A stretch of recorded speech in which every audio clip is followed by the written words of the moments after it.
Yeah. Paduong mi sa lagon.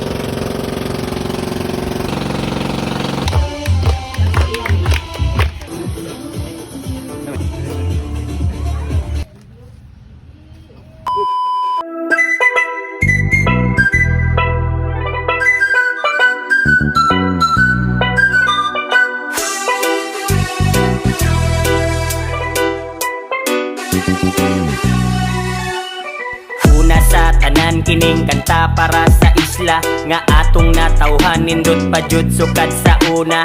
Naay mga bukid, naay mga dagat, naay mga tanom ug mga klase-klaseng sapat. Ug sa atong komunidad dinhi pirting kalinaw, mga dagat sa Santa Fe hala grabing katinaw. Maong mga turismo kita balik-balikan tungod sa barato ug pagkaon mga lamian. Ug kung seafoods ang atong istoryahan mga bay, dili malikayan nga magtubod imong laway kay perti jud ka presko bisag asa mangutana. Maunang pirming pangitaon mga Amerikana, maong dili malikayan mo daghan ang bisita tungod lagi pagkaanindot sa ato ang isla.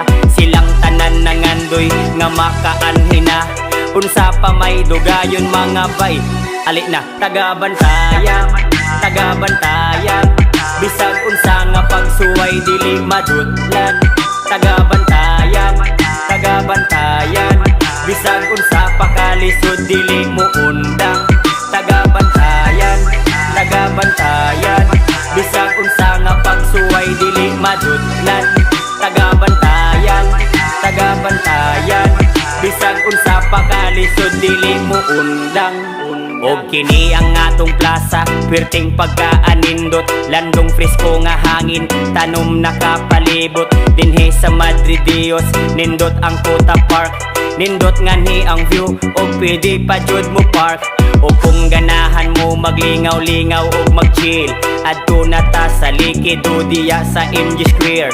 Unsa pa may dugayon, iandam ang lamesa, samtang magtan-aw ta sa turista nga Inglesera. Palit mo og pagkaon, palit sad mo og beer, ayaw sad kalimot na mo palit og souvenir.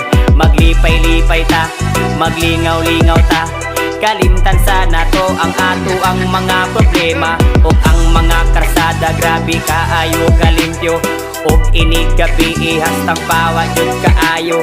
Dili na to kalimtan nga magpasalamat, kining tanan tungod sa Ginoo atong nadawa. Tagabantayan, tagabantayan, bisag unsa nga pagsuway dili madutlan. Tagabantayan, tagabantayan, bisag unsa pa kalisod dili mo